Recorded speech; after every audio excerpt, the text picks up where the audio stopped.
An overflowing blessings to everyone for our daily verse. We are now at Genesis chapter 32 from verse 22 up to verse 28.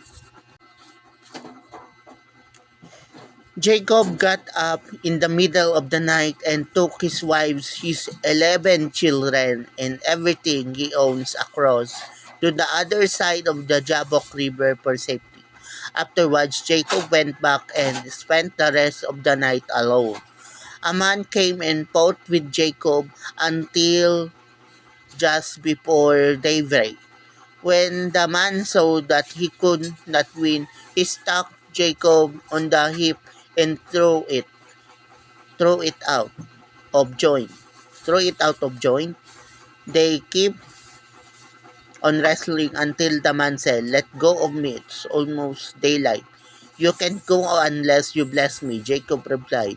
Then the man asked, "What is your name?" Jacob answered. The man said, "Your name will no longer be Jacob. You wrestle with God and with men, and you have won. That's why your name will be Israel." So in this verse, Jacob wrestled with God and he won. That's why his name is no longer Jacob, but it will be Israel.